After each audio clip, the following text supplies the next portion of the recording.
हम सभी एक बार पुनः ऑनलाइन मोड पर लेक्चर सीरीज के लिए उपस्थित हुए हैं।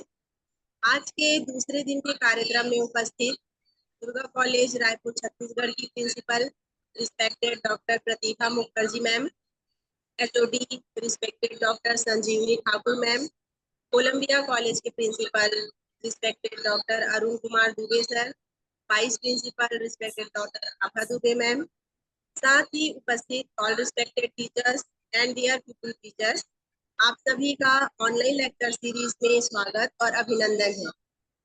आज का प्रोग्राम स्टार्ट करते हुए लेक्चर सीरीज के दूसरे दिन की expert respected doctor Sanjeevani Thakur ma'am हमारे बीच उपस्थित है। नमस्ते मैम।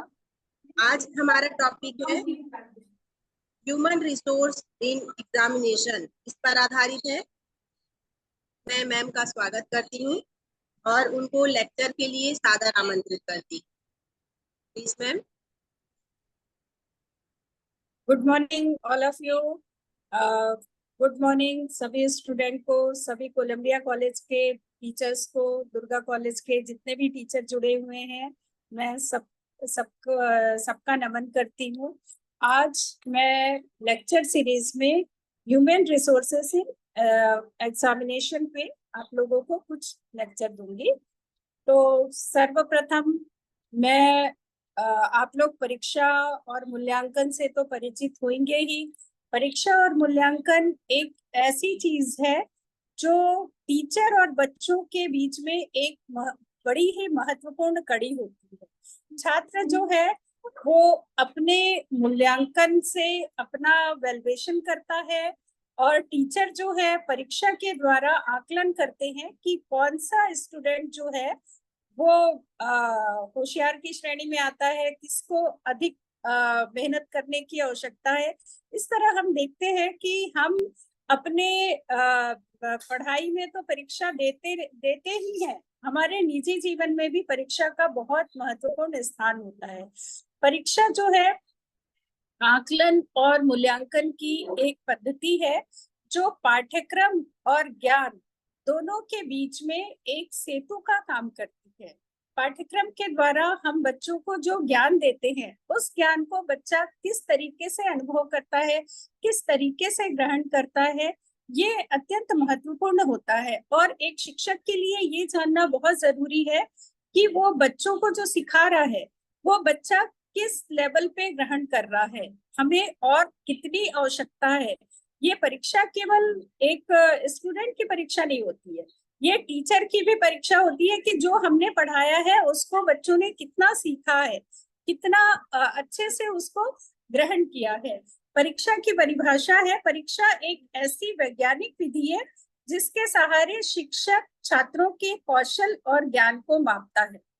परीक्षा जो है वो हम एक वैज्ञानिक तरीके से बच्चों का लेते हैं और इसके द्वारा हम ये जानने की कोशिश करते हैं कि बच्चे के ज्ञान का लेवल कितना है और बच्चे के अंदर जो कौशल है उस कौशल को हम कितने अच्छे तरीके से लोगों के सामने ला सकते हैं। अब हम देखते हैं कि परीक्षा की विशेषताएं क्या है, कैरेक्टरिस्टिक्स ऑफ एग्जामिनेशन। इसमें सबसे पहले देखते हैं कि परीक्षा जो है वो एक वैज्ञानिक विधि है। जिस तरीके से विज्ञान में हम बिना प्रयोग के किसी भी निष्कर्ष पर नहीं जा सकते हैं, उसी तरीके से परीक्षा के द्वारा हम बच्चों का सही तरीके से आकलन करते हैं। बच्चों के अंदर जो टैलेंट है, जो क्षमता है, उस क्षमता को हम बाहर लाने की कोशिश करते हैं। बिना परीक्षा के हम अपने आप से बच्चों का आकलन नहीं कर सकते हैं। हम बच्चों को विषय वस्तु का ज्ञान देते हैं और उनको पढ़ाई का ज्ञान देते हैं, लिखने का ज्ञान देते हैं, विषय का कंटेंट देते हैं। उसके बाद हमारी ये जरूरत हो जाती है कि बच्चा कितना सीखा है, बच्चे को कितना आया है, ये जानना भी अत्यंत आवश्यक होता है। और यदि हम ऐसा नहीं करते हैं तो फिर ऐसा नहीं करते हैं तो बच्चा जो है वो डिमोटिवेट हो जाता है। परीक्षा के द्वारा हम क्या करते हैं, बच्चों को, जो बच्चे होशियार रहते हैं उनको हम देख देते हैं, उनको हम आगे पढ़ने के लिए प्रोत्साहित करते हैं। दूसरा है शिक्षक के द्वारा प्रयोग, यूज ऑफ टीचर। परीक्षा का प्रयोग शिक्षक के द्वारा किया जाता है।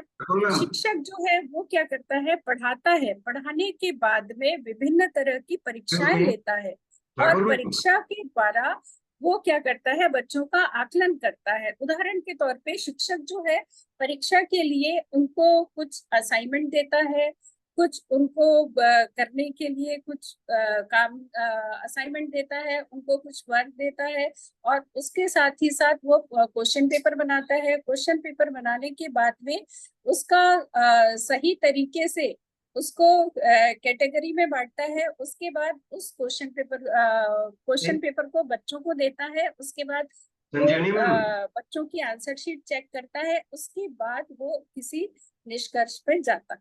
इस तरीके से ये जो शिक्षक है, शिक्षक के लिए ये अत्यंत आवश्यक होता है। शिक्षक जो है वो परीक्षा विभिन्न तरीके से बच्चों का ले सकता है। तीसरा है विद्यार्थियों के कौशल एवं ज्ञान की जांच, check of knowledge and skill. परीक्षा के माध्यम से विद्यार्थियों के कौशल की भी जांच की जाती है। जैसे हम केवल बच्चों को जो ज्ञान देते हैं उसका ही हम वैल्यूएशन नहीं करते हैं। बच्चों के अंदर जो टैलेंट छिपा हुआ है, बच्चा हो सकता है योग में बहुत अच्छा हो, संगीत में बहुत अच्छा हो, ड्राइंग में बहुत अच्छा हो, तो ये जो बच्चे के अंदर स्किल छिपी हुई रहती है, जो कौशल छिपा हुआ रहता है, उस कौशल को उभार के हमको सामने लाना पड़ता है।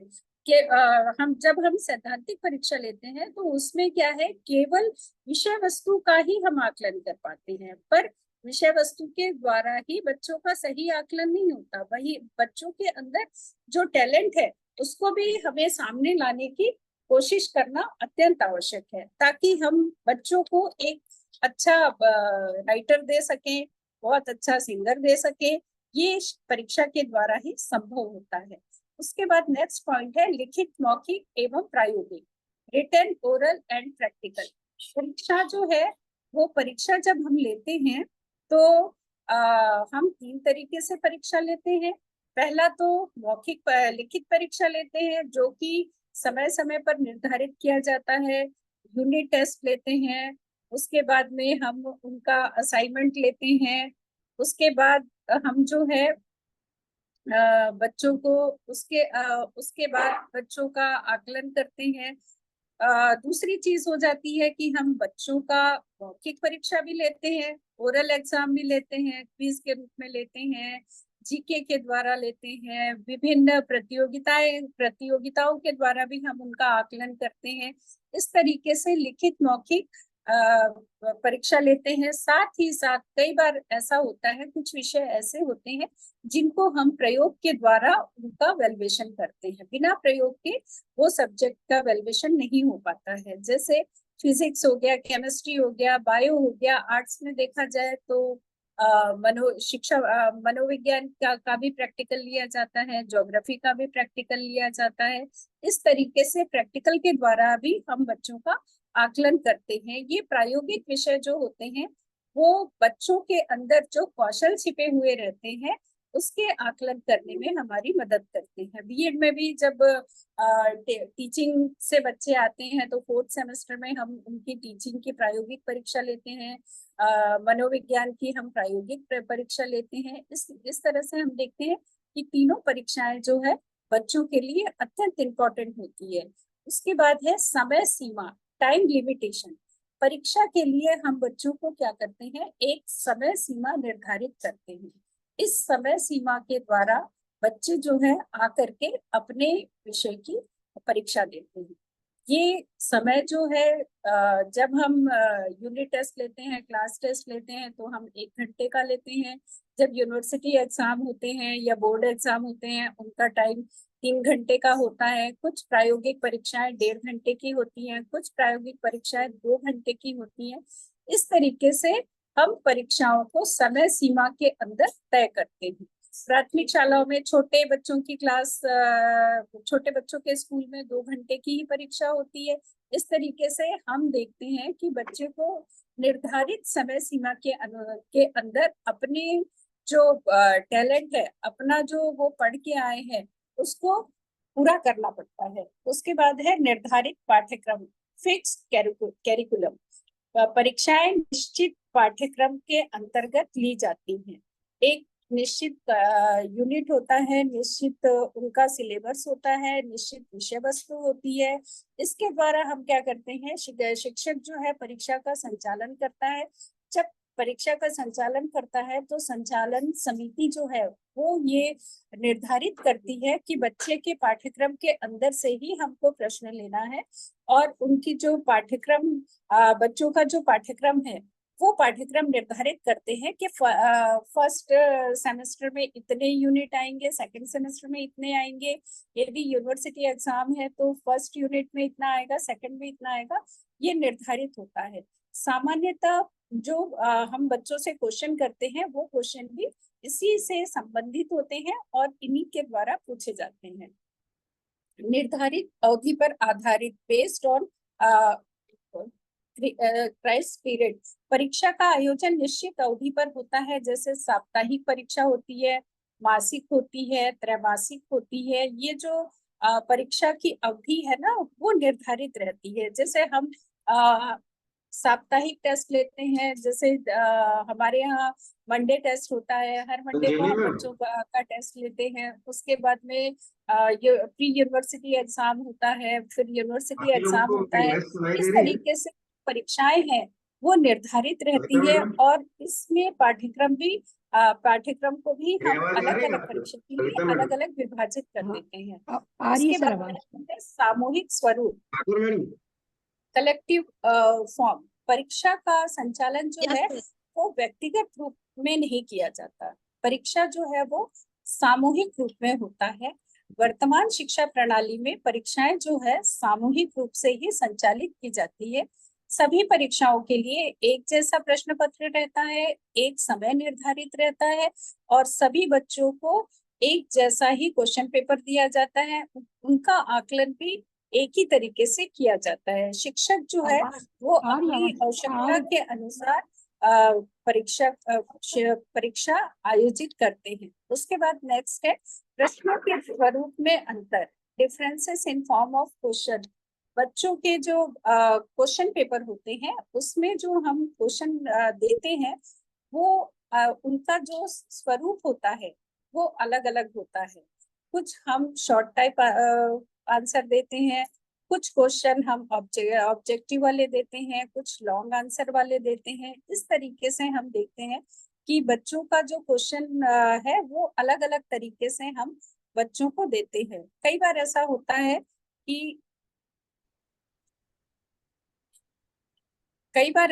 है कि बच्चे जो हैं परीक्षाओं में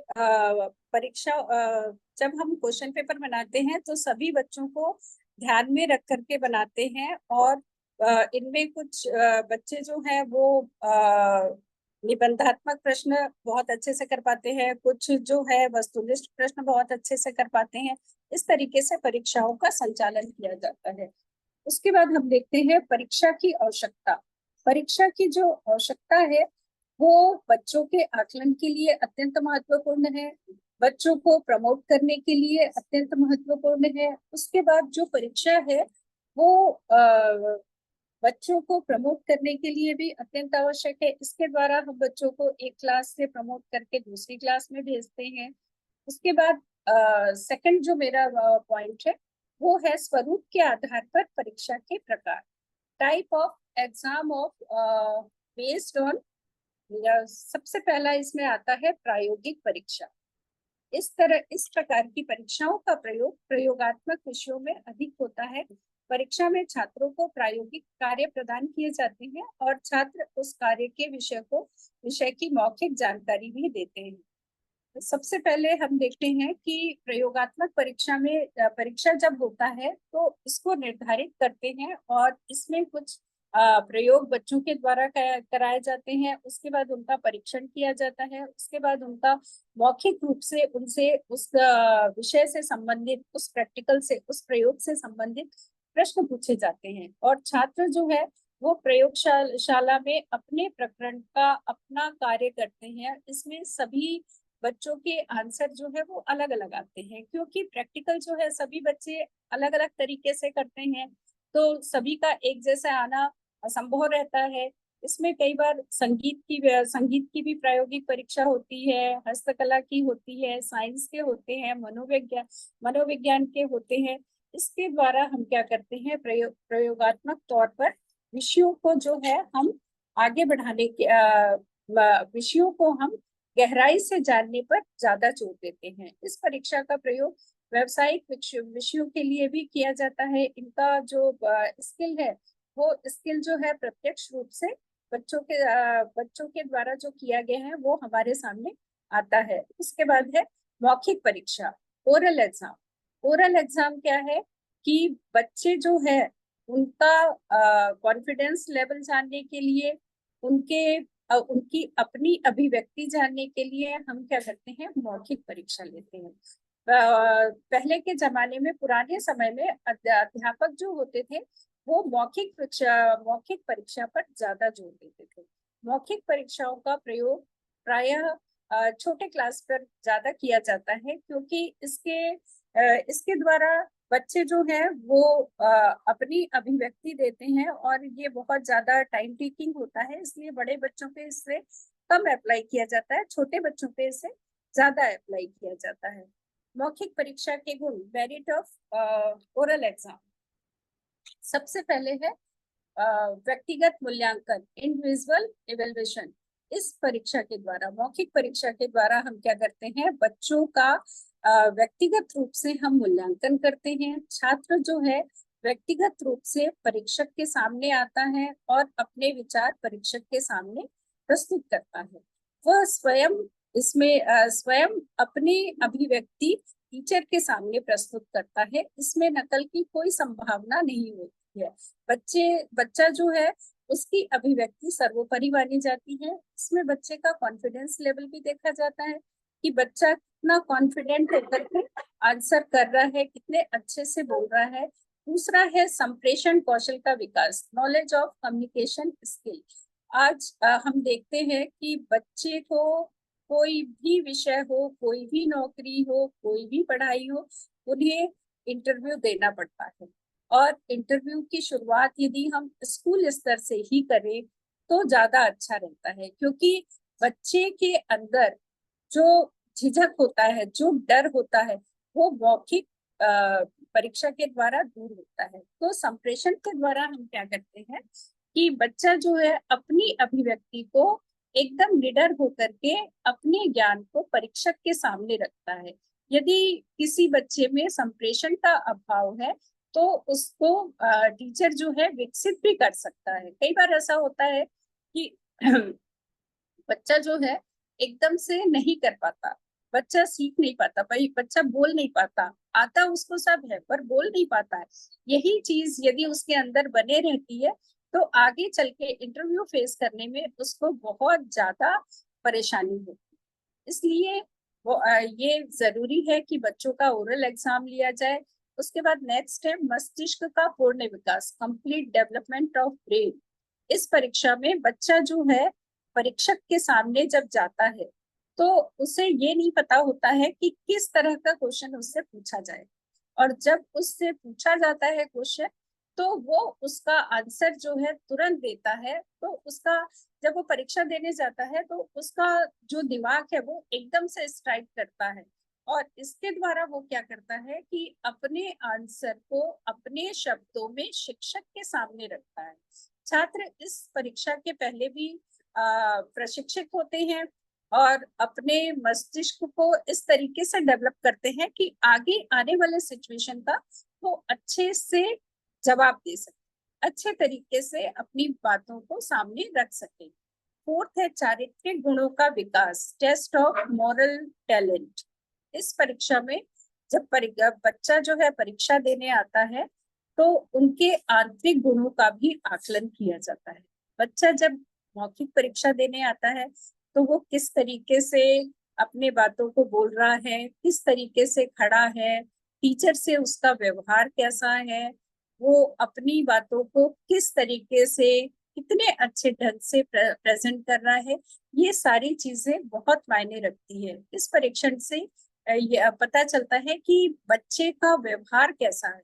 छात्रों के आंतरिक गुण जैसे आत्मविश्वास हो गया, धैर्य हो गया, साहस हो गया, ये सारी चीजों का हम इसके द्वारा आकलन करते हैं। अतः हम देखते हैं कि जो मौखिक ओरल एग्जाम है वो अत्यंत ही महत्वपूर्ण है। उसके बाद त्वरित निर्णय लेने की क्षमता का विकास, development of decision making capacity. बच्चा जो है, बच्चे से जब हम प्रश्न पूछते हैं मौखिक परीक्षा में, तो वो अननोन होता है। हम बच्चे से किसी भी तरह का उसके विषय से संबंधित पूछ सकते हैं। हम उनको उनके बच्चे के बारे में पूछ सकते हैं, उसकी फैमिली के बारे में पूछ सकते हैं। तो बच्चे के अंदर ये टैलेंट होना चाहिए कि जो हम पूछ रहे हैं उसके लिए वो तुरंत तैयार हो, तुरंत उसका आंसर दे। मौखिक परीक्षण में छात्र जो है वो तुरंत अपने आप को आंसर देने के लिए तैयार रखते हैं, त्वरित निर्णय लेकर प्रश्नों का उत्तर देते हैं, जिससे छात्र जो है वो अपने व्यवहारिक जीवन में किसी भी समस्या का बहुत आसानी से सामना कर सकते हैं। हर सिचुएशन के लिए वे अपने आप को तैयार रखते हैं। मितव्ययी ये एवं कम खर्चीला, इकोनॉमिकल। जब हम ओरल एग्जाम लेते हैं तो हम क्या करते हैं, हमें पेपर पेंसिल की आवश्यकता नहीं होती है, क्वेश्चन पेपर बनाने की आवश्यकता नहीं होती है, क्वेश्चन पेपर चेक करने की आवश्यकता नहीं होती है। ये हम 1 बाय 1 बच्चों का टेस्ट लेते हैं, परीक्षा लेते हैं, उसके बाद हम उनका आकलन करते हैं। तो ये एक तरह से कम खर्चीली पद्धति है। उसके बाद जिस तरीके से एक सिक्के के दो पहलू होते हैं, कुछ अच्छाई होती है तो कुछ बुराई भी होती है। तो हम अब देखेंगे कि मौखिक परीक्षा से के क्या हानि है या उनमें क्या दोष है। पहला है लेखन कौशल का विकास नहीं हो पाता, no development of writing skill. मौखिक परीक्षा के द्वारा क्या होता है, संप्रेषण कौशल का तो विकास हो जाता है, बच्चा बोलना तो सीख जाता है, लेकिन लेखन में पीछे रह जाता है। लेखन की जो उसकी हैबिट है वो कम हो जाती है, उसमें वो ज्यादा कंसंट्रेट नहीं कर पाता है। उसके बाद दूसरा है समय का अपव्यय, वेस्ट ऑफ टाइम। इस परीक्षा में क्या होता है कि परीक्षक जो है एक के बाद एक बच्चों को बुलाता है, उनसे क्वेश्चन करता है, तो ये बहुत टाइम टेकिंग रहता है। बच्चों को जो शुरू हाँ वाले एफडी बच्चे का तो ही रहते हैं, हो पंकज जाता है भी बोलती है बच्चे मतलब सोना, बच्चे कोई मतलब नहीं है बोले। नंबर आता है, वे एकदम नहीं वो भी बोले मत लो। निराश हो जाते हैं या एकदम प्लॉट थक तो जाते हैं, है, टाइम करते हैं, बहुत अच्छे से अपना रिस्पॉन्स नहीं दे पाते बच्चे लोग हैं। के तो लेके उसके रख दी, बाद है तेरे लिए सभी तो है। छात्रों का परीक्षण कठिन है। इतने अभी सारे मैंने ये जो सोचा है कि बच्चे अब होते हैं, उनका जब हम व्यक्तिगत परीक्षण करते हैं और एक एक बच्चे को हम बुलाते हैं, तो हम बहुत सारे बच्चों को ज्यादा समय नहीं दे पाते हैं। मान लो हमको आकलन करना है 95 बच्चों का, तो शुरू में तो हम बच्चों का आकलन सही तरीके से करते हैं, फिर उसके बाद बच्चों को हम ग्रुप में बुलाने लगते हैं, और उसके द्वारा क्या होता है कि बच्चा जो है वो उतने अच्छे से रिस्पॉन्स नहीं कर पाता है। उसके बाद है रटंत प्रवृत्ति पर बल। इस परीक्षा में जो छात्र होते हैं वे कुछ बिंदुओं को परीक्षक के सामने प्रस्तुत करते हैं। इन परीक्षा में छात्रों की प्रवृत्ति जो है रटने की हो जाती है। बच्चा जो है ओरल एग्जाम में क्या करता है कि अपनी प्रस्तुति देने के लिए वो रटने पर ज्यादा जोर देता है, लिखने पर ज्यादा जोर नहीं देता है, अपनी क्षमताओं का वो सही तरीके से प्रेजेंट नहीं कर पाता है। इस तरीके से हम देखते हैं कि ये जो है एक तरह से बच्चों को रट्टू तोता बनाने पर ज्यादा जोर होता है। स्मृति पर निर्भरता, इस परीक्षा के द्वारा छात्र को मौखिक उत्तर प्रदान करना होता है। छात्र को उत्तर हेतु स्मृति पर ज्यादा निर्भर रहना पड़ता है। बच्चों की स्मृति अच्छी है तो वो उत्तर भी अच्छा देगा, लेकिन यदि बच्चे की स्मृति अच्छी नहीं है तो वो अच्छे से उत्तर भी नहीं दे पाता है। इस तरीके से हम देखते हैं कि बच्चा जो है वो उसका आकलन सही तरीके से ना होकर के उसकी स्मृति का आकलन कर पाते हैं हम। व्यक्तिगत पक्षपात की संभावना, मौखिक परीक्षा में परीक्षक के व्यक्तिगत विचार महत्वपूर्ण होते हैं। परीक्षक व्यक्तिगत पक्षपात करने की संभावना भी अधिक हो जाती है। विभिन्न परीक्षकों के विचार और मूल्यों और दृष्टिकोण में विभिन्नता होती है। व्यक्तिगत जब बालक परीक्षा देने आता है, ओरल एग्जाम देने आता है, तो टीचर जो है उनका माइंड सेट रहता है कि ये बच्चा तो नहीं बोलेगा, ये बच्चा तो पढ़ता नहीं है, ये बच्चा तो क्लास में रिस्पॉन्स नहीं देता। इस तरीके से ना चाहते हुए भी कई बार ऐसा हो जाता है कि टीचर जो है वो व्यक्तिगत पक्षपात ना चाहते हुए भी कर देता है। उसके बाद है हीनता की भावना, फीलिंग ऑफ इन्फ्लुएंसी। या इस प्रक्रिया में शिक्षक अधिक सक्रिय होते हैं, जिससे विद्यार्थी के मन में हीनता की भावना आ जाती है। बच्चे जो है, विद्यार्थी जो है, अपने आप को निम्न समझने लगते हैं। परीक्षा देने आते हैं बच्चे, यदि उनकी स्थिति अच्छी है, बच्चा अच्छे से कर पा रहा है, बोल पा रहा है, तो उसके अंदर कॉन्फिडेंस अच्छे से आता है। पर यदि वो नहीं बोल पाता है तो उसके मन में उदासी छा जाती है और वो हीन भावना से ग्रस्त हो जाता है। कई बार ऐसा होता है कि टीचर जो क्वेश्चन पूछता है उस समय उसको बिल्कुल स्ट्राइक नहीं होता, बिल्कुल उसके दिमाग से वो चीजें हट जाती है और वो सही ढंग से उस समय नहीं बोल पाता है। इससे क्या होता है कि बच्चा जो है अपने आप को निम्न कैटेगरी का समझने लगता है, उसके अंदर हीन भावना आ जाती है कि मैंने अच्छे से उत्तर नहीं दिया। अमानकीकृत प्रविधि, नॉन स्टैंडर्डाइजेशन मेथड, यह एक अमानकीकृत विधि है। इस विधि में किसी प्रकार का पैमाना निर्धारित नहीं रहता, जिससे प्रत्येक परीक्षक अपने अनुसार इनका प्रयोग करता है। इसके ओरल एग्जाम के लिए कोई मापदंड नहीं होता, एक मार्क्स रहते हैं। वो टीचर जो है, यदि 4 बच्चे एक ही तरह का आंसर देते हैं तो वो टीचर जो है अपने अनुसार किसी बच्चे को ज्यादा दे देता है, किसी बच्चे को कम दे देता है।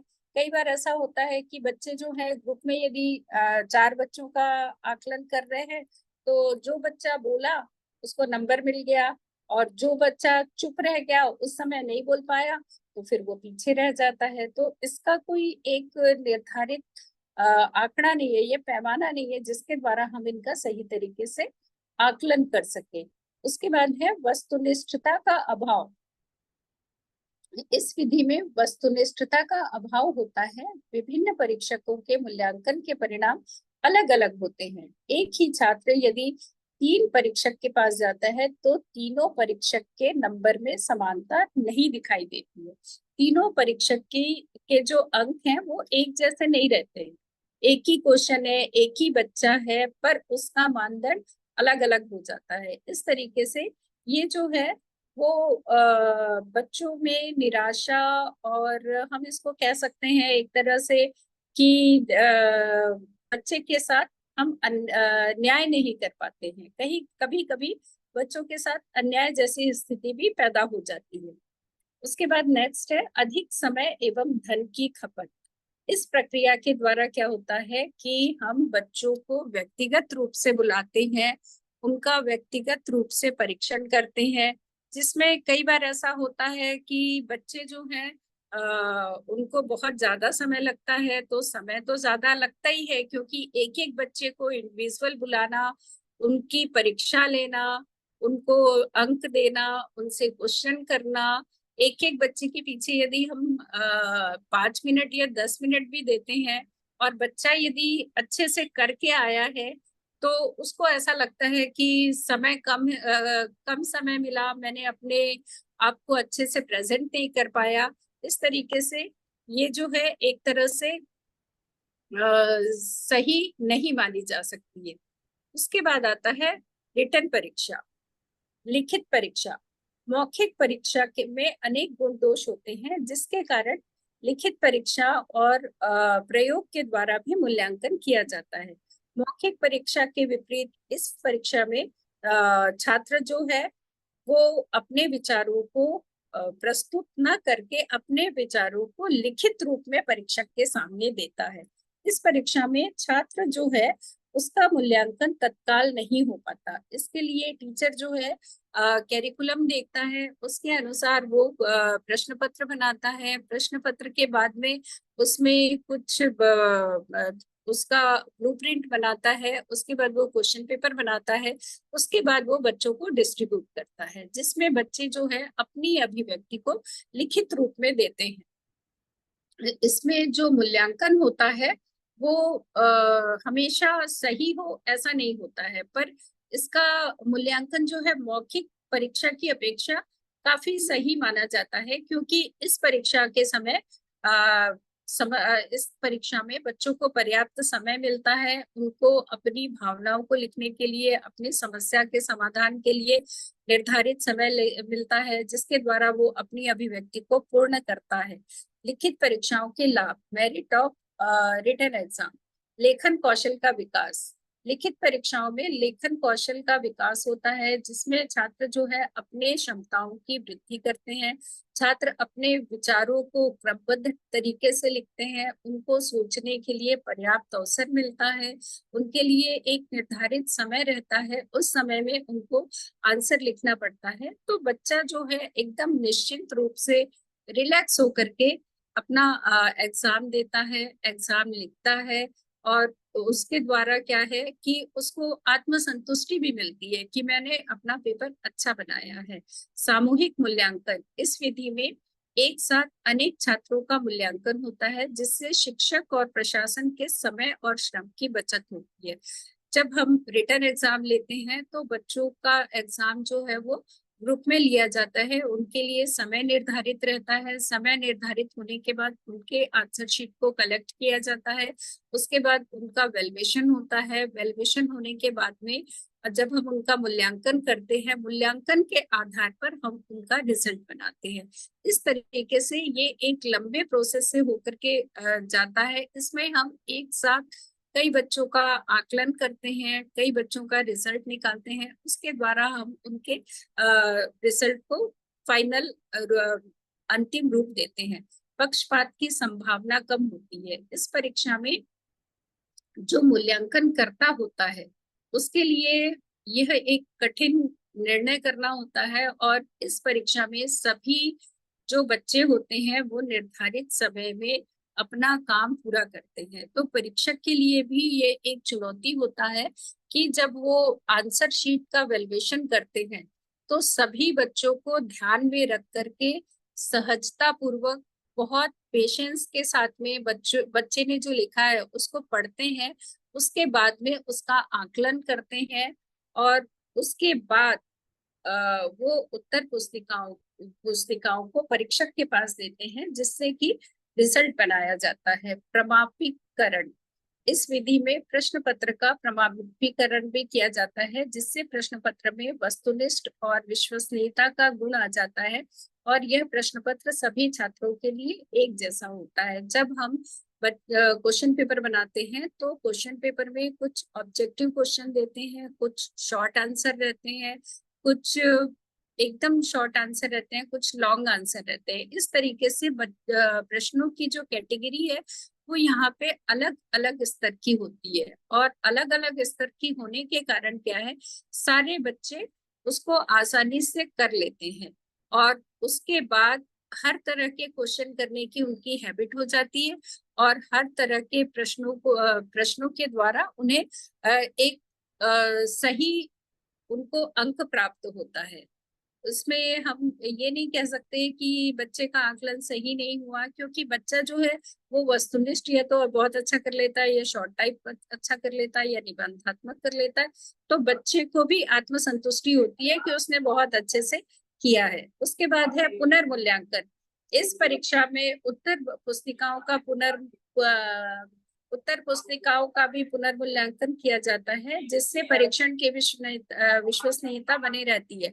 कई बार ऐसा होता है कि रिजल्ट आने के बाद बच्चे के अंदर पूर्ण संतुष्टि नहीं होती है, उन्हें ऐसा लगता है कि उनका सही आकलन नहीं हुआ है, तो वो अपना रिवेल्युएशन भी करा सकते हैं, पुनर्मूल्यांकन के लिए भी वो कर सकते हैं, रीचेकिंग भी करवा सकते हैं, और इस उत्तर पुस्तिकाओं की यदि उनको आवश्यकता होती है तो वो उसे यूनिवर्सिटी से प्राप्त भी कर सकते हैं। साथ ही अन्य छात्र और शिक्षक भी इसका अवलोकन कर सकते हैं।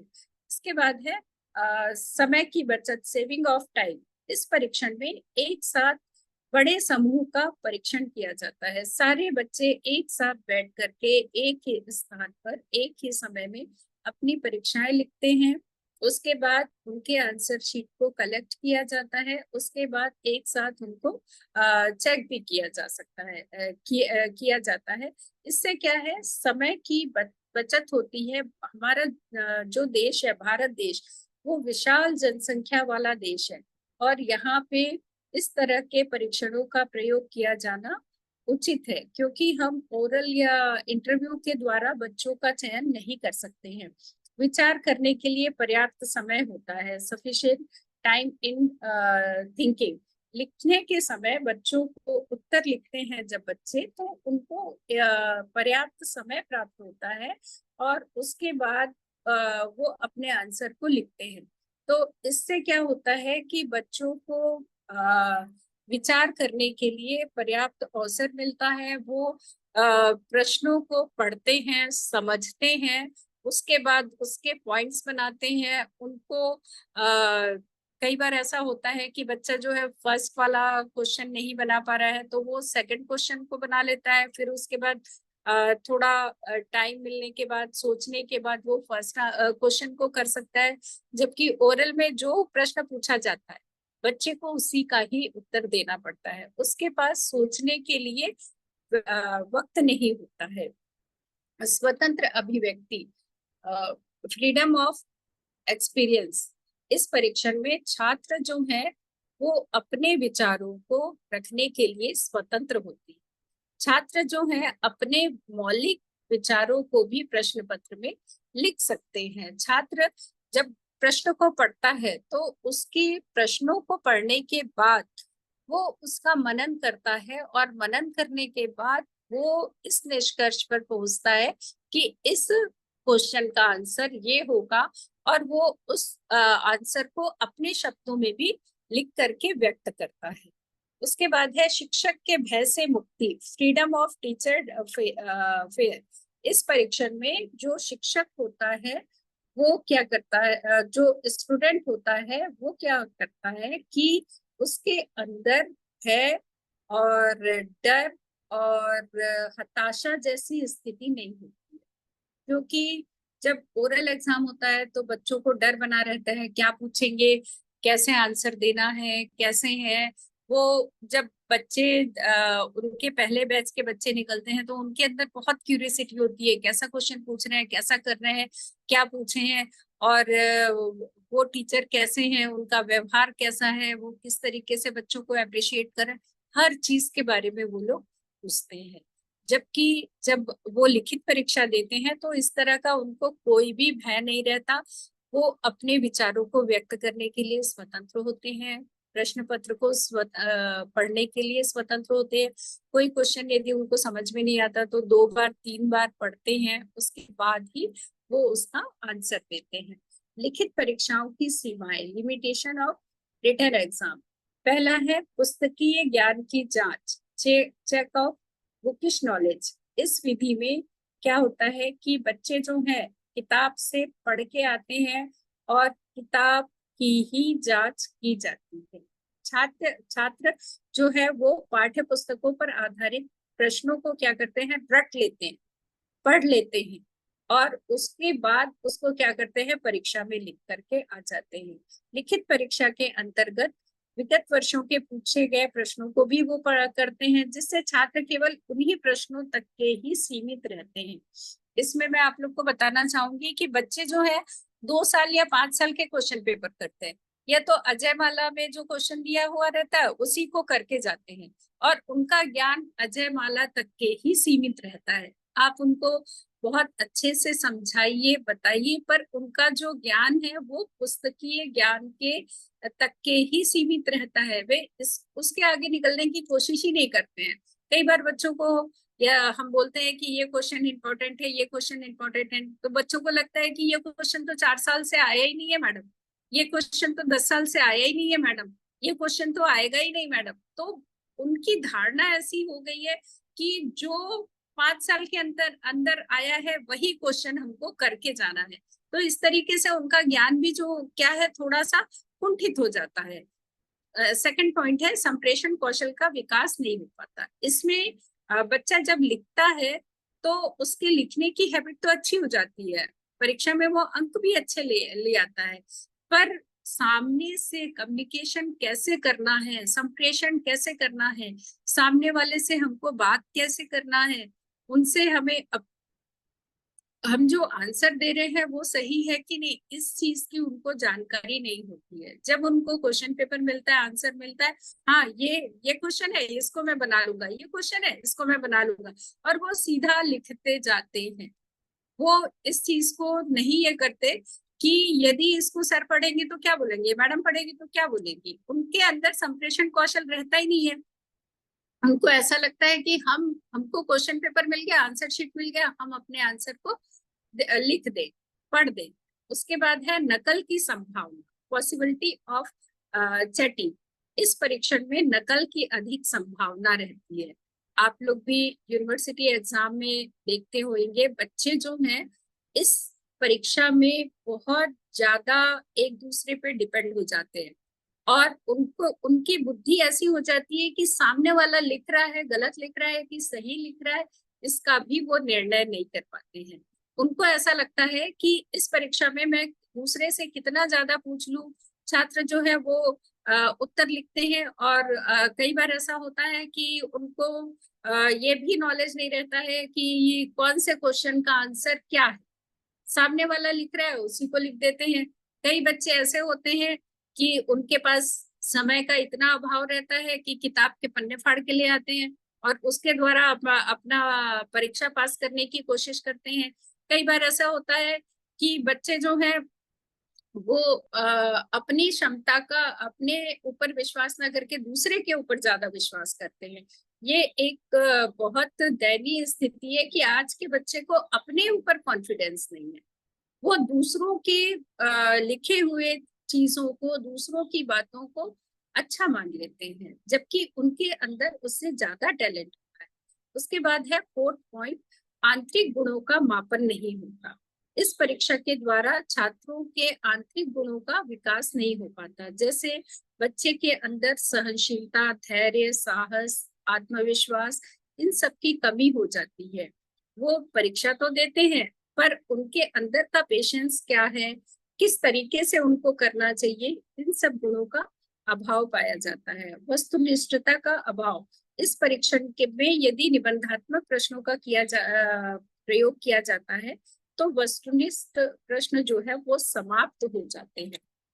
अभी हमारे जो यूजी क्लास है उसमें वस्तुनिष्ठ प्रश्न नहीं रहते हैं, उसमें केवल निबंधात्मक प्रश्न रहते हैं। पर पीजी में अब चालू हो गया है, उसमें वस्तुनिष्ठ प्रश्न रहते हैं। वस्तुनिष्ठ प्रश्न के द्वारा क्या होता है कि प्रतियोगी जो परीक्षाएं हैं उसके लिए भी हम प्रिपेयर होने लगते हैं। जो हम वस्तुनिष्ठ प्रश्नों को बनाते हैं उसको पढ़ते हैं। वस्तुनिष्ठ प्रश्नों में क्या होता है कि हमको डीपली पढ़ना पड़ता है, हमको अंदर अंदर की एक एक पॉइंट को, एक एक चीजों को देखना पड़ता है। हम कोई भी पॉइंट को नजरअंदाज नहीं कर सकते हैं। इसके बाद नेक्स्ट है धन का अपव्यय। इस परीक्षण में छात्रों के परीक्षण हेतु प्रश्न पत्रों का मुद्रण, उत्तर पुस्तिकाओं की व्यवस्था, उत्तर कॉपियों की जांच इत्यादि करने में बहुत धन का अपव्यय होता है। इस परीक्षण में जो टीचर होता है वो क्वेश्चन पेपर बनाता है, उसके बाद में परीक्षा होती है, उसके बाद उत्तर पुस्तिका, उसके बाद में रिजल्ट। तो इन सब प्रोसेस को करने में धन का अपव्यय होता है, धन की बहुत ज्यादा हानि होती है, और रिजल्ट भी उसके बाद कई बार बच्चों के लिए वो रिजल्ट असंतोषजनक होता है, कई बार लेट से रिजल्ट आता है। तो बच्चों को जो नौकरी के लिए आवेदन करना रहता है, कई बार उन लोग को इन चीजों से वंचित भी होना पड़ता है। परिणामों में विलंब। इस परीक्षण में परिणामों के प्रकाशन में अत्यंत विलंब होता है। क्या होता है कि बच्चे जो है वो परीक्षा देते हैं, परीक्षा देने के बाद में वो कई कॉम्पिटिटिव एग्जाम देते हैं, कई जगह इंटरव्यू के लिए अपने आप को प्रिपेयर करते हैं, इंटरव्यू में जाना रहता है, उनको दूसरे जगह अप्लाई करना रहता है, पर उनका रिजल्ट नहीं आता है। इसके कारण क्या है वो कई रोजगार से वंचित रह जाते हैं। लिखित परीक्षा के परिणाम जो है वो समय सीमा में आने चाहिए और इसके जो परिणाम है वो प्रायोगिक होने चाहिए। लेकिन इसके परीक्षण में प्रयोग में शिक्षक को प्रश्न पत्र का निर्माण और परीक्षा के संचालन में बहुत समय व्यक्त करना पड़ता है। और टीचर यदि विशेष रूप से सजग नहीं हो पाता है तो क्या होता है कि बच्चा जो है वो उसको सही तरीके से आकलन नहीं कर पाता है। लिखित लिखित परीक्षणों के प्रश्न सबसे पहले आता है निबंधात्मक प्रश्न, ऐसे टाइप क्वेश्चन। उसके बाद दूसरा आता है अति लघुत्तरीय प्रश्न, उसके बाद है लघुत्तरीय प्रश्न, फिर दीर्घ उत्तरीय प्रश्न। तो सबसे पहले हम निबंधात्मक प्रश्नों को देखते हैं। निबंधात्मक प्रश्नों का प्रयोग लिखित परीक्षा के अंतर्गत होता है। इन प्रश्नों के उत्तर छात्र जो है विस्तार पूर्वक अपने शब्दों में लिखते हैं। छात्र जो है अपने मौलिक विचारों के आधार पर उत्तर देते हैं। निबंधात्मक प्रश्न जो है उनके उत्तर लिखना अत्यंत आवश्यक होता है। छात्र अपनी अभिव्यक्ति मूल्यांकनकर्ता के अनुसार करने की कोशिश करता है, अपने पाठ्यक्रम के अनुसार करने की कोशिश करता है। और उसके बाद हम देखते हैं कि निबंधात्मक प्रश्नों के लाभ क्या क्या है। लेखन कौशल का विकास, डेवलपमेंट ऑफ राइटिंग स्किल। इस प्रश्नों में छात्र जो है अधिक से अधिक शब्दों में अपने उत्तर लिखते हैं, जिससे उनकी लेखन क्षमता जो है और उनके लिखने की गति जो है उसमें वृद्धि होती है। और दूसरा पॉइंट है विचारों को प्रकट करने पर बल। इन प्रश्नों में छात्र जो है अपने विचारों को अपने शब्दों में पर्याप्त समय में प्रकट करते हैं और इन प्रश्नों के उत्तर में बच्चे जो है अपने मौलिक विचारों की अभिव्यक्ति करते हैं। रचना एवं प्रशासन में सुगमता, इस प्रकार के प्रश्नों का निर्माण करना सरल होता है। इन प्रश्नों की संख्या भी कम होने के कारण इसके निर्माण और मूल्यांकन में सरलता होती है। विचारों की अभिव्यक्ति की स्वतंत्रता, जैसा कि ऐसे टाइप क्वेश्चन होता है, उस क्वेश्चन में क्या होता है बच्चे जो है उनको पर्याप्त समय मिलता है, वे अपने विचारों को स्वतंत्र रूप से लिखने के लिए बाध्य होते हैं। उन्हें किसी तरह का कोई भी अतिरिक्त प्रेशर नहीं रहता है। उनके चिंतन के द्वारा वो करते हैं। तो ना ये ब्लर हो जाता है। विस्तृत अध्ययन को प्रोत्साहन, इस प्रश्न का उत्तर देते हुए छात्रों को विस्तृत अध्ययन की आवश्यकता होती है। बिना विस्तृत अध्ययन के वो अपने आंसर नहीं लिख सकते। बालक जब परीक्षा देने जाता है तो जब वो अपने विषय का, अपने पाठ्यक्रम का, कंटेंट का अच्छे से अवलोकन करता है, अच्छे से पढ़ के जाता है, तो वो सही तरीके से, अच्छे तरीके से अपना आंसर लिख पाता है और उसका मस्तिष्क जो है वो विषय की स्पष्टता को समझता है और इसी के द्वारा वो अपने विषय वस्तु का संपूर्ण अध्ययन करता है और उनकी आवश्यकताओं को महसूस करता है।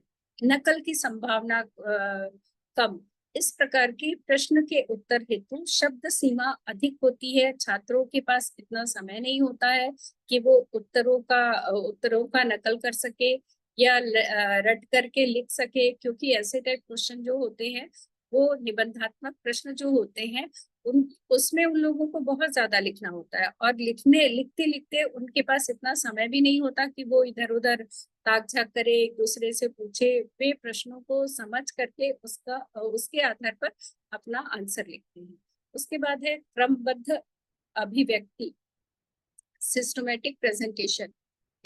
छात्र इन प्रश्नों के उत्तर को क्रमबद्ध रूप से लिखते हैं, जिससे छात्र जो है अपनी अभिव्यक्ति को उसी के अनुसार प्रकट करने की क्षमता रखते हैं। बच्चा जो है जब लिखता है तो कंटेंट जो है उसी के अनुसार वो अपनी अभिव्यक्ति को करता है। शुद्ध भाषा का ज्ञान, इस प्रश्नों के उत्तर के लिए बच्चा जो है वो पर्याप्त शब्दों के द्वारा अपनी अभिव्यक्ति करता है तो उसके पास शब्दों का पर्याप्त भंडार होना चाहिए। साथ ही उसे शुद्ध भाषा लिखने का भी ज्ञान होना चाहिए। उसे अपनी अभिव्यक्ति को किस तरीके से प्रकट करना है ये भी उसको पता होना चाहिए, तभी वो बहुत अच्छे से आंसर लिख सकता है। नहीं तो वो अपनी अभिव्यक्ति, यदि उसके पास भाषा का ज्ञान नहीं रहेगा तो किस तरीके से अपनी अभिव्यक्ति देगा। ये इसके साथ ही साथ उसको कंटेंट के बारे में भी ज्ञान होना चाहिए, तभी वो अपने कंटेंट को, अपनी बातों को अच्छे से कर सकता है। उसके बाद निबंधात्मक प्रश्नों के दोष, पुस्तकीय ज्ञान की जांच।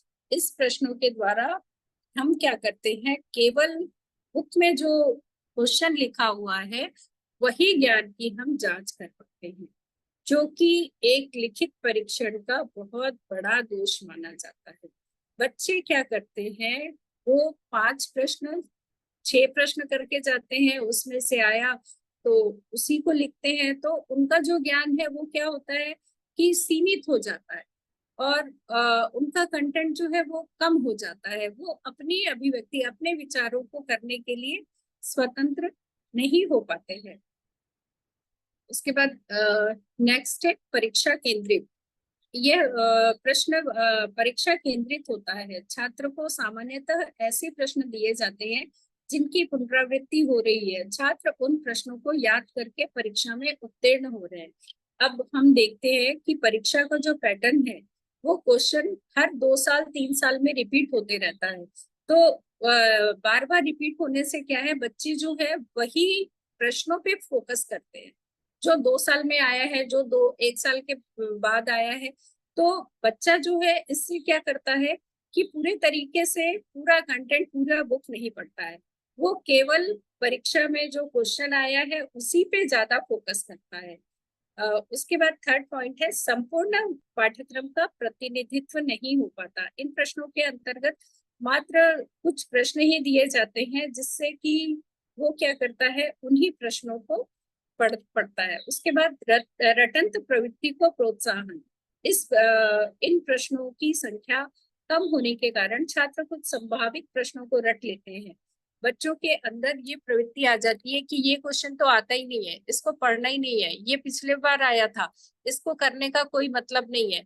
और इसी तरीके की उनकी जो धारणाएं बन जाती है, उसके द्वारा वो क्या करते हैं, जो उनको लगता है कि ये पिछले साल आया था या टीचर कुछ आईएमपी क्वेश्चन दे दिए, उसी को वो रटते हैं। इससे रटंत विद्या पर ज्यादा जोर मिलता है। वस्तुनिष्ठता का अभाव।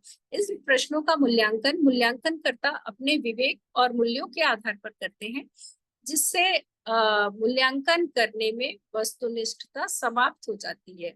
जो टीचर है वो भी क्या करते हैं कि ऐसे प्रश्नों को अलग अलग तरीके से मूल्यांकन करते हैं। जो निबंधात्मक प्रश्न होते हैं उनका जब मूल्यांकन किया जाता है तो यदि वो 3 टीचर के पास जाता है तो 3 टीचर अलग अलग नंबर देते हैं। और वस्तुनिष्ठ प्रश्नों में क्या होता है, जो क्वेश्चन है उसका एक निर्धारित उत्तर होगा और वही निर्धारित उत्तर जो है वो बच्चे को लिखना पड़ता है, तभी उसको अंक मिलते हैं। अंकन में अधिक समय इन उत्तरों को जांचने के लिए शिक्षक को प्रत्येक प्रश्न और पृष्ठ का अवलोकन करना पड़ता है, जिससे समय भी अधिक लगता है और आकलन में समय भी ज्यादा लगता है। इन प्रश्नों को मशीन की सहायता से जांचने में भी कठिनाई होती है। इस तरीके से हम देखते हैं कि निबंधात्मक प्रश्न जो है वो पूरे तरीके से वैधानिक नहीं होता है। वैधता का अभाव। निबंधात्मक प्रश्नों में वैधता का अभाव पाया जाता है। जिन उद्देश्यों की प्राप्ति जांच हेतु प्रश्न पत्रों के निर्माण हेतु किया जाता है, इनका जो उद्देश्य है वो पूरा नहीं हो पाता। लिखने पर अधिक बल। इन प्रश्नों के उत्तर में अत्यधिक लिखने की आवश्यकता पर ज्यादा जोर दिया जाता है। इसके लिए लेखन कौशल का अच्छा होना अत्यंत आवश्यक है। अब शायद समय सीमा समाप्त हो रहा है, तो मेरा जो लेक्चर है थोड़ा सा बाकी है, तो उसको मैं कभी भविष्य में समय मिलेगा तो मैं पूरा कर दूंगी। अब मैं आप लोगों से अनुरोध करती हूँ कि आप लोगों की तरफ से कुछ प्रश्न होंगे तो आप लोग कर सकते हैं। स्वागत है प्रश्न। मैडम मेरी आवाज आ रही है आपको? ठाकुर मैडम, संजीवनी मैम, एक्सक्यूज मी मैम। मेरी आवाज आ रही है आपको? मैम आपका आवाज नहीं आ रहा है। नहीं नहीं, मेरी आवाज आ रही है। मैम सर की आवाज आ रही है आपको? चलो ठीक है सविता, सविता ठीक मैडम सर। कंक्लूड करो है ना मैम क्वेश्चन। आवाज नहीं आ रहा है। सर आवाज नहीं आ रही बोल रही मैम। हाँ चलो उसको खत्म करो। जी सर। हाँ, क्वेश्चन पूछ लो बच्चों से। Thank you ma'am. आपने एग्जाम से संबंधित महत्वपूर्ण बातें बताई। एग्जाम के प्रकार को बताते हुए उनके गुण एवं दोषों का वर्णन आपने बहुत अच्छे से किया। आज के लेक्चर से संबंधित अगर कोई क्वारी हो तो आप सादर आमंत्रित हैं। जितने भी पार्टिसिपेंट्स हैं, फैकल्टी हैं, प्लीज अपना वीडियो ऑन कर लीजिए। एक ग्रुप फोटो जैसा स्क्रीनशॉट ले लेते हैं।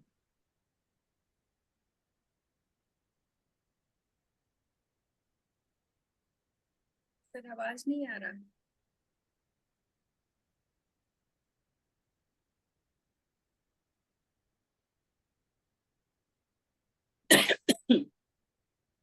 Good afternoon ma'am.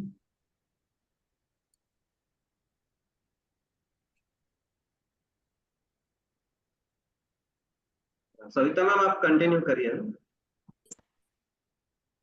शायद कोई क्वारी नहीं है तो कार्यक्रम को आगे बढ़ाते हुए कार्यक्रम की अंतिम कड़ी में मैं धन्यवाद ज्ञापित करती हूँ दोनों कॉलेज के प्रिंसिपल सर और मैम का, जिनके मार्गदर्शन पर यह कार्यक्रम आयोजित हुआ है। मैं धन्यवाद कहना चाहूंगी कोलंबिया कॉलेज की वाइस प्रिंसिपल और दुर्गा कॉलेज की एचओडी मैम का, जिनके सहयोग से यह कार्यक्रम सफलतापूर्वक संपन्न हुआ है। साथ ही धन्यवाद कहना चाहूंगी आप सभी प्राध्यापकों एवं छात्राध्यापकों का, जिन्होंने आज के विषय को गंभीरता से सुना एवं सराहा।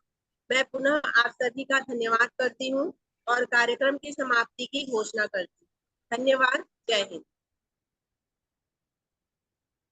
Thank you ma'am. Thank you ma'am. Thank you, ma'am. Thank you so much, ma'am. Thank you so much.